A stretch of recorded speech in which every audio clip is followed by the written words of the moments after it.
오늘의 주제는 평강과 기쁨입니다. 사랑하는 성도 여러분, 그리고 진리의 말씀을 찾아 이곳에 오신 모든 분들, 여러분의 삶에 하나님의 은혜가 함께하기를 기도합니다. 오늘의 이야기는 우리 영혼의 가장 깊은 갈망, 바로 평강과 기쁨에 관한 것입니다. 이 메시지를 듣기 전 잠시 마음을 모아주십시오. 오늘 나누는 말씀이 여러분의 마음에 깊은 울림을 준다면 이 은혜의 소식을 주변에 사랑하는 이들과 나누어 주시길 부탁드립니다. 여러분의 나눔을 통해 더 많은 영혼이 하나님의 위로를 발견하고 저희 채널이 진리의 빛을 비추는 귀한 통로로 사용될 수 있도록 함께해 주십시오. 이 선한 사역에 동참하는 여러분의 손길 위에 우리 주님의 풍성한 축복이 가득하기를 간절히 소망합니다. 평강과 기쁨이라니 지금 농담하는 건가요? 라고 반문하실지도 모르겠습니다. 아닙니다. 우리는 오늘 밤 바로 이 평강과 기쁨에 대해 이야기할 것입니다. 먼저 성경에서 평강과 기쁨에 대한 가장 고전적인 본문인 빌립보서 4장 4절에서 9절 말씀을 함께 읽겠습니다. 주 안에서 항상 기뻐하라. 내가 다시 말하노니 기뻐하라. 너희 관용을 모든 사람에게 알게 하라. 주께서 가까우시니라. 아무것도 염려하지 말고 다만 모든 일에 기도와 간구로 너희 구할 것을 감사함으로 하나님께 아뢰라. 그리하면 모든 지각에 뛰어난 하나님의 평강이 그리스도 예수 안에서 너희 마음과 생각을 지키시리라. 끝으로 형제들아, 무엇에든지 참되며 무엇에든지 경건하며 무엇에든지 오르며 무엇에든지 정결하며 무엇에든지 사랑받을 만하며 무엇에든지 칭찬받을 만하며 무슨 덕이 있든지 무슨 기림이 있든지 이것들을 생각하라. 너희는 내게 배우고 받고 듣고 본 바를 행하라. 그리하면 평강의 하나님이 너희와 함께 계시리라. 아멘. 하나님의 말씀이었습니다. 우리는 지난 시간 동안 성령의 열매에 대해 하나씩 나누어 왔습니다. 사랑에 대해 그리고 기쁨에 대해 이야기했지요. 오늘은 평강에 대해 나눌 차례입니다. 하지만 오늘은 조금 다른 방식으로 접근해 보려 합니다.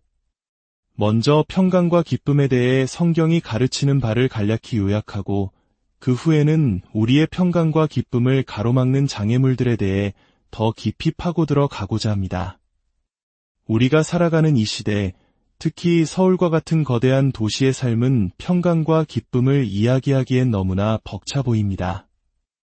얼마 전 한 지인이 뉴욕에서 겪었던 전형적인 일화를 들려주었습니다. 택시를 타고 가는데 뒤따라오던 다른 택시가 그의 택시 뒷부분을 들이받았다고 합니다.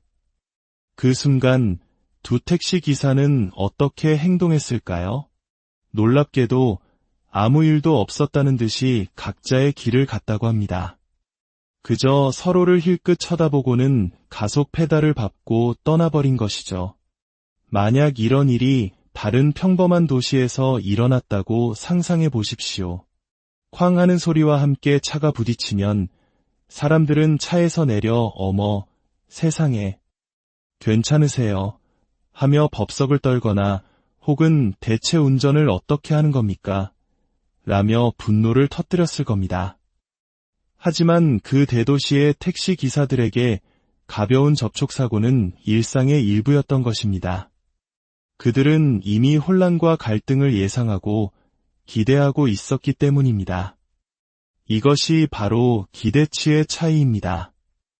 우리의 평강과 기쁨은 우리가 삶에 대해 무엇을 기대하느냐에 따라 크게 좌우됩니다. 대도시의 택시 기사들은 늘 어느 정도의 충돌과 마찰을 예상하며 살아갑니다. 지하철에서 다른 사람의 팔꿈치에 치이고 낯선 이의 겨드랑이에 코를 파묻게 되는 불편함조차 일상으로 받아들입니다. 처음에는 그런 환경이 낯설고 억압적으로 느껴지지만 시간이 지나면서 그 혼란에 익숙해지는 것입니다. C.S. 루이스는 이 기대치에 대해 아주 훌륭한 비유를 들었습니다. 만약 제가 여러분을 어떤 방으로 안내하기 전에 이 방은 최고급 호텔의 허니문 스위트룸입니다. 라고 말한다면 여러분은 큰 기대를 안고 문을 열 것입니다. 그리고 방을 둘러본 후 이게 뭐야, 엉망이잖아 라며 실망하겠죠. 하지만 제가 똑같은 방을 보여주기 전에 이곳은 사실 감옥의 독방입니다 라고 말했다면 어떨까요? 여러분은 전혀 다른 기대치를 갖고 방에 들어설 것이고 아마 생각보다 꽤 괜찮은데 라고 말할지도 모릅니다. 많은 그리스도인들이 평강과 기쁨을 잃어버리고 낙심하는 이유는 바로 이 기대치가 잘못 설정되어 있기 때문입니다. 우리는 그리스도인의 삶에 필연적으로 따르는 평강과 기쁨에 대한 공격을 전혀 예상하지 못합니다. 우리가 겪는 우울감의 절반, 아니 3분의 2 이상은 우울하다는 사실 자체에 대한 우울감입니다. 우리는 슬프다는 사실 때문에 더 슬퍼하고 놀랐다는 사실에 또 놀라며 화가 났다는 사실에 더욱 화를 냅니다. 만약 우리가 화가 나서는 안 된다는 생각만 버린다면 우리의 화는 절반으로 줄어들 것입니다. 내 삶은 이래서는 안 되는데 라는 잘못된 기대가 우리의 죄책감과 좌절감을 증폭시키는 것입니다. 그리스도인이 되면 우리는 이전보다 훨씬 더 많은 적을 갖게 됩니다. 비그리스도인이었을 때 우리의 유일한 진짜 적은 하나님이셨습니다. 물론 하나님이 악한 분이어서가 아닙니다. 우리가 하나님께 전쟁을 선포한 상태였기 때문입니다. 하지만 하나님은 참으로 자비롭고 위대한 적이셨습니다. 자신을 죽이려는 자들마저 구원하려 애쓰시는 분이시니까요. 저는 이 관계를 떠올릴 때마다 몇 해 전 강가에서 봤던 아기 고양이 한 마리가 생각납니다. 누군가에게 버려져 강 한가운데 돌 위에 위태롭게 앉아있던 그 고양이는 극심한 공포에 떨고 있었습니다. 몇몇 청년들이 그 고양이를 구하기 위해 다가갔지만 고양이는 자신을 도우려는 손길을 향해 발톱을 세우고 이빨을 드러내며 핥히고 물어뜯었습니다. 자신을 구하려는 사람을 죽이려 드는 그 모습. 성경이 말하는 타락한 본성 아래 있는 우리와 하나님의 관계가 바로 이와 같습니다. 로마서 8장 7절은 육신의 생각이 하나님과 원수가 된다고 말합니다. 우리는 본성적으로 하나님을 사랑할 수도 그분의 법에 복종할 수도 없는 존재입니다.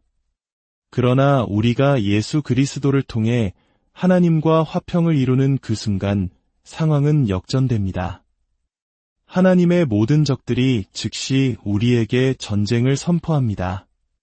그리고 그들은 하나님처럼 자비로운 적이 아닙니다. 이전에 우리의 유일한 적은 우리를 사랑하고 돌보며 깨우치기 위해 모든 것을 하시는 선한 분이었습니다. 하지만 이제 우리의 적들은 모두 악한 존재들입니다. 성경은 그 세 가지 적을 세상, 육신, 그리고 마귀라고 부릅니다. 만약 우리가 이 영적 전쟁에 대해 올바른 기대치를 갖지 못한다면 우리는 속수무책으로 당할 수밖에 없습니다. 전쟁에서 적을 과대평가하면 너무 빨리 항복하거나 후퇴하여 패배하고 적을 과소평가하면 불충분한 준비로 인해 패배합니다. 그리스도인의 삶에 입문하면서 이전과는 비교할 수 없이 더 교활하고 악의적이며 잔인한 적들이 우리를 기다리고 있다는 사실을 배우지 못한다면 우리의 평강과 기쁨은 처참하게 짓밟힐 것입니다. 마치 제2차 세계대전 속의 중립국 스위스와 같습니다. 연합군과 추축군이 치열하게 싸우는 동안 스위스는 중립을 지키며 전쟁의 직접적인 참화를 피할 수 있었습니다. 하지만 만약 스위스가 연합군의 편에 서서 참전하기로 결정했다면 그 순간 전 세계의 절반이 스위스의 적이 되었을 것입니다. 상황은 즉시 험악해졌겠죠. 우리가 그리스도인이 되는 것이 바로 이와 같습니다. 여러분이 이전에 들어본 적 없다면 제가 지금 분명히 말씀드립니다.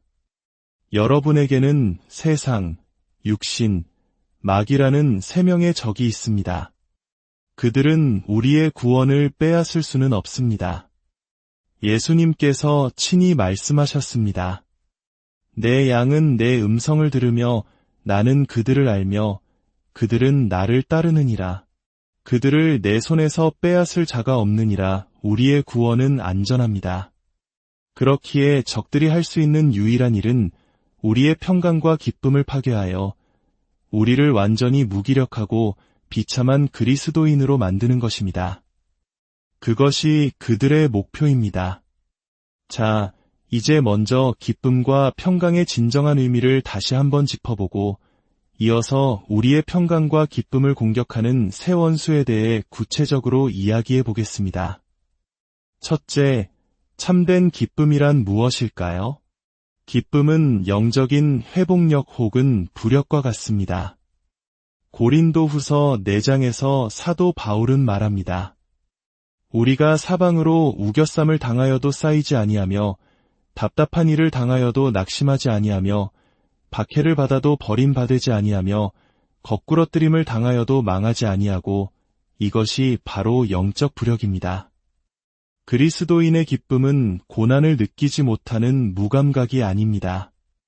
어떤 상황에서도 결코 가라앉지 않는 불굴의 힘입니다. 우리는 계속해서 물에 젖고 아래로 눌리지만 결코 바닥에 머무르거나 가라앉지 않습니다. 이 부력은 변치 않는 하나님 안에서의 우리의 특권에 초점을 맞출 때 생겨납니다. 따라서 기쁨의 반대말은 슬픔이 아닙니다. 성경은 우리가 슬픔 가운데서도 기뻐할 수 있다고 계속해서 말하기 때문입니다. 만약 이 말이 이해되지 않는다면 아직 그리스도인으로서 누릴 수 있는 풍성한 자원의 문을 열지 못한 것일 수 있습니다.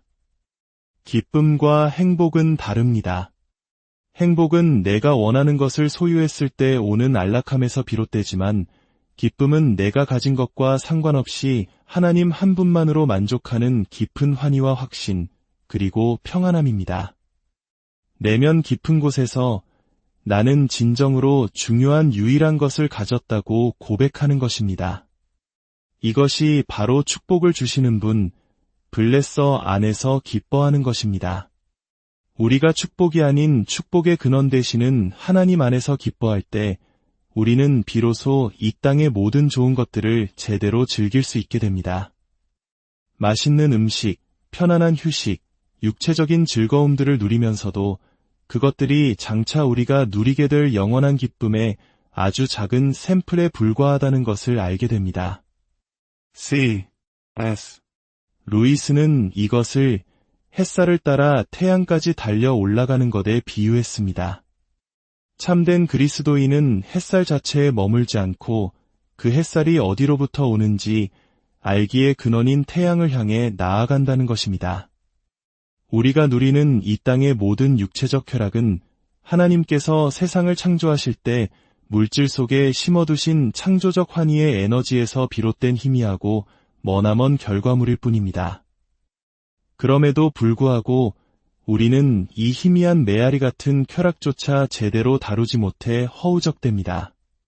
그렇다면 그 쾌락의 원천, 그 샘의 근원에서 직접 기쁨을 맛보는 것은 어떠할까요? 그것이 바로 우리 앞에 놓인 약속입니다. 언젠가 우리의 영혼이 구원받은 기쁨이 영화롭게 된 육체에까지 흘러넘칠 것이라고 성 아우구스티누스는 말했습니다. 그러므로 그리스도인은 그 누구보다 기쁨의 전문가가 되어야 합니다. 우리는 맛있는 식사를 하면서도 장차 어린 양의 혼인잔치에서 주님과 함께 나눌 영원한 만찬을 떠올리며 감사할 수 있는 사람들입니다. 둘째, 그렇다면 참된 평강이란 무엇일까요? 빌립보서 본문이 명확하게 보여주듯 평강은 우리 삶에 대한 하나님의 지혜로운 통치를 신뢰하고 확신하는 것입니다. 평강의 반대말은 불안 또는 염려입니다. 기쁨이 절망의 반대 개념이라면 평강은 염려의 반대 개념입니다. 평강은 삶의 모든 영역을 다스리시는 하나님에 대한 신뢰에서 비롯됩니다. 빌립보서는 아무것도 염려하지 말고 오직 모든 일에 기도와 간구로 너희 구할 것을 감사함으로 하나님께 아뢰라고 말합니다. 여기서 핵심은 감사함으로 아뢰는 것입니다. 아직 응답받지도 않은 요청에 대해 어떻게 미리 감사할 수 있을까요? 이것이 바로 비밀입니다. 기도의 응답이 어떻게 오든지 그것이 최선임을 믿기에 미리 감사하는 것입니다. 주님께서 이 기도에 어떻게 응답하시든 그것은 선한 줄 믿고 감사드립니다. 만약 제가 잘못된 것을 구한다면 주시지 않음에 감사하고 제가 구한 것과 정반대의 것을 주실지라도 그 안에 담긴 주님의 선하신 뜻을 신뢰하며 감사드립니다. 이렇게 우리의 요청보다 앞서는 감사가 있을 때 모든 지각에 뛰어난 하나님의 평강이 우리의 마음과 생각을 지키는 것입니다. 성경은 하나님과의 화평과 하나님의 평강을 구분합니다. 로마서 5장 1절이 말하는 화평은 우리가 믿음으로 의롭다 하심을 얻어 하나님과의 적대 관계가 끝나고 회복된 상태를 의미합니다. 반면 빌립보서 4장이 말하는 평강은 그 화평의 관계 안에서 우리가 날마다 경험하는 내면의 고요함과 안정감, 즉 체험입니다.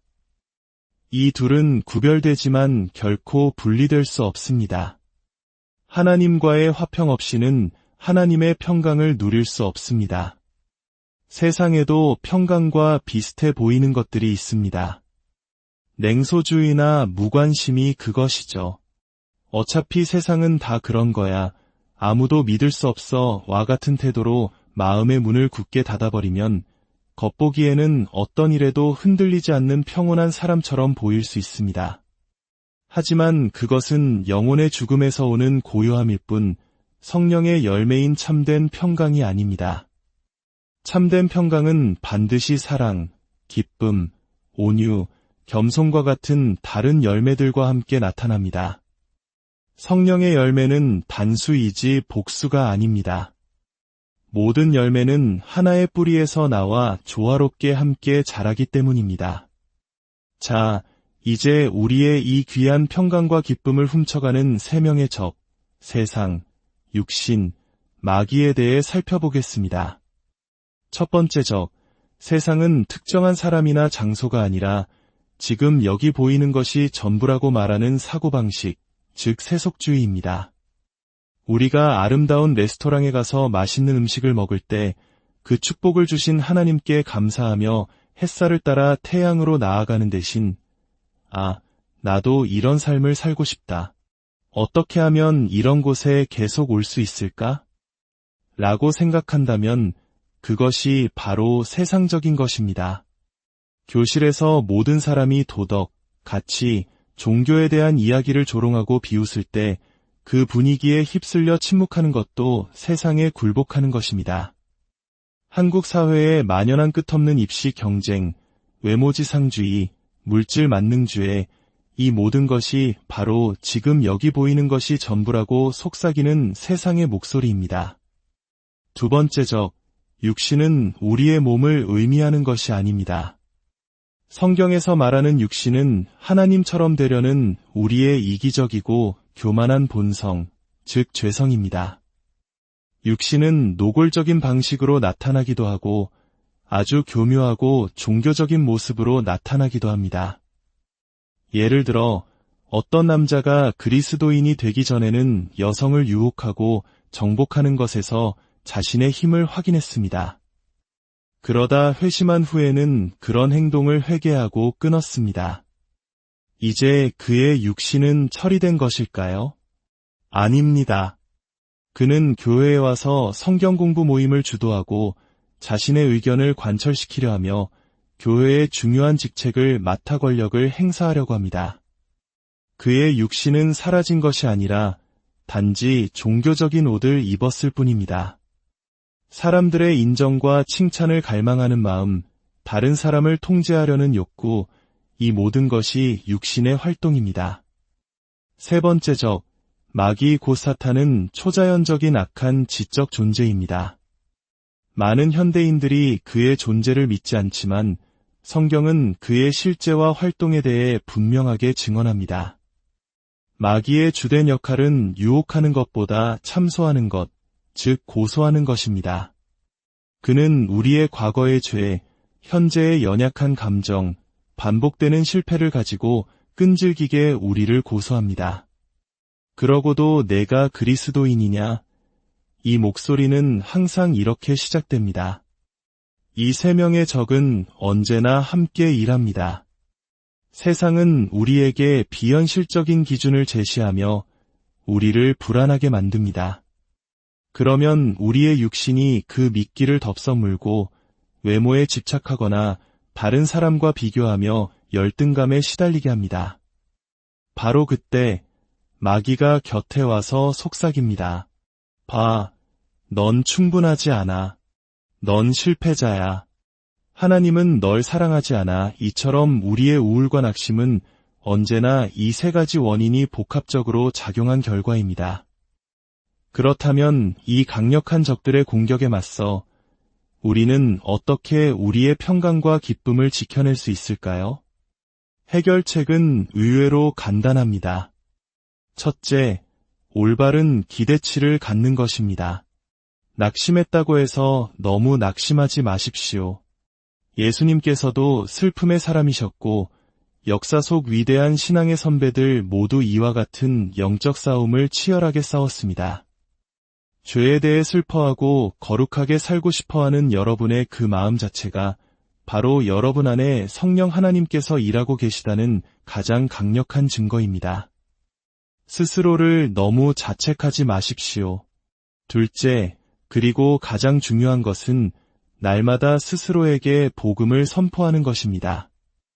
우리의 마음은 하루에도 수십 번씩 우리에게 불평과 염려를 쏟아냅니다.